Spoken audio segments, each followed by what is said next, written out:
2 juillet 1969, Georges Pompidou vient de succéder au général de Gaulle et donne sa première conférence de presse. Les Israéliens comptent sur lui pour lever l'embargo, ils sont déçus. Non seulement le nouveau président le maintient, mais il accentue même l'ouverture de la France au monde arabe. La France se doit, vous vous en doutez, de défendre ses propres intérêts moraux et matériels, qui sont considérables et très variés dans tout le bassin méditerranéen et qui tiennent en particulier aux bonnes relations anciennes ou renouvelées que nous entretenons avec les nations arabes. Pour Israël, désormais, la France est devenue pro-arabe. Alors l'État hébreu ne va plus prendre de gants avec son ancien ami. 24 décembre 1969, toute la France s'est arrêtée pour célébrer Noël. Ce soir-là, l'amiral Mokalimon est à Cherbourg pour une opération secrète. L'homme qui avait déjà fait passer clandestinement les pièces du Mirage en Israël veut maintenant récupérer 5 vedettes lance-missiles commandées par l'État hébreu qui les juge indispensables pour protéger ses côtes. Elles sont bloquées au port de Cherbourg à cause de l'embargo. Pour Mokalimon, Noël est l'occasion d'agir. Je cherchais quel était le bon moment pour faire sortir les vedettes du port. Comme on approchait de la fin de l'année, je me suis dit, Noël, c'est parfait. C'est une période creuse, tout le monde sera en vacances. Pour récupérer leur bateau, les Israéliens ont monté une société fictive, la Starboat, une société du Panama installée en Norvège. La Starboat propose aux Français de racheter les vedettes, officiellement pour forer du pétrole. La France n'a aucune raison de refuser et donne son autorisation. Cette nuit de Noël, sous les ordres de Mokalimon, 125 marins israéliens aguerris s'apprêtent à quitter le port de Cherbourg. Ils sont supposés conduire les vedettes en Norvège comme prévu, mais en réalité, ils ont l'intention de faire route vers le sud. Alors ils veulent que leur départ soit le plus discret possible.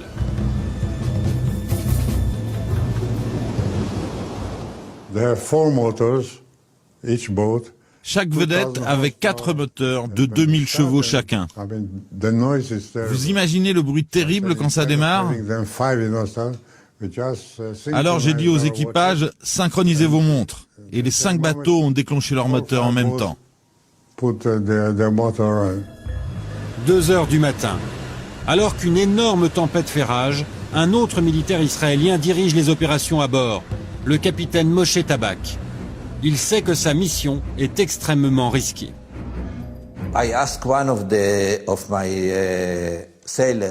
Avant de partir, j'ai demandé à l'un de mes marins « Comment tu te sens ?» Et il m'a dit « J'ai très peur ».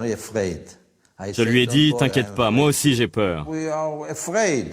On craignait que les Français nous bombardent ou essaient de nous rattraper.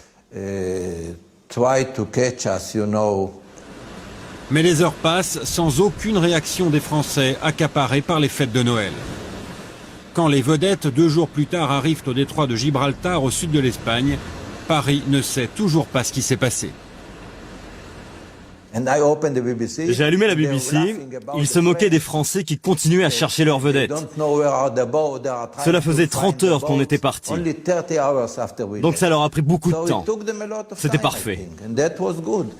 Aussi incroyable que cela puisse paraître, il faudra 2 jours au ministre de la Défense Michel Debré pour découvrir la vérité.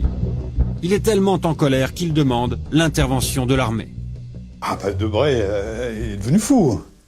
Il est devenu fou. C'était la dignité de la France qui était en jeu. Il a envisagé de faire intercepter les vedettes de Cherbourg. C'est-à-dire de leur tirer dessus en mer? Il n'y a pas d'autre moyen. Donc il y avait une seule solution, c'était d'envoyer l'aviation. Mais envoyer l'aviation, quand on connaît les Israéliens, ça n'avait de sens que si les avions ne s'étaient pas limités à des tirs de semonce, mais s'ils avaient tiré au but. Le président Pompidou refuse d'aller aussi loin. Il demande à son ministre des Affaires étrangères, Maurice Schumann, de contacter d'urgence l'ambassadeur de France en Israël, qui, lui, trouve porte close. J'étais prié d'intervenir immédiatement auprès du ministre des Affaires étrangères israélien pour lui demander des explications. Je n'ai pas pu trouver M. Eban, il n'était pas là. Je ne veux pas employer de mots vulgaires, mais enfin, nous avions un peu l'air d'être des imbéciles, ça c'est tout à fait vrai. Au petit matin du 1er janvier, la France assiste impuissante à l'arrivée des 5 vedettes en Israël, sous les applaudissements. Les journalistes du monde entier se pressent pour recueillir le témoignage des marins, fêtés en héros. Commandant, est-ce que vous êtes content des bateaux français? Oui, ces vedettes sont très bien. À Paris, l'heure est au règlement de compte. Mokalimon, l'homme par qui le scandale est arrivé, est prié de quitter la France. Il joue le parfait innocent.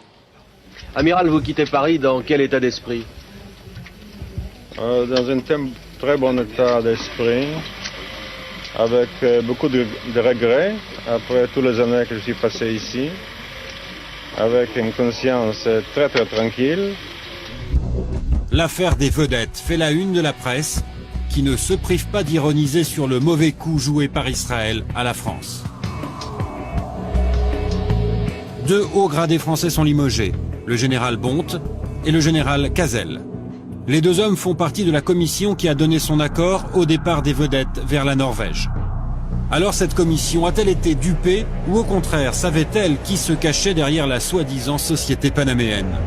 Selon les Israéliens, il y a forcément eu des complicités françaises. C'est une société inconnue du Panama qui n'a qu'une boîte postale à Oslo, quoi. C'est la première chose qu'ils auraient dû découvrir. Et s'ils ont donné leur accord pour la vente d'armes à ce genre de boîte postale bizarre, c'est qu'ils étaient complices. Et il y avait le ministère de la Défense, le ministère des Finances, le ministère des Affaires. Tous les ministères étaient concernés et étaient là-dedans.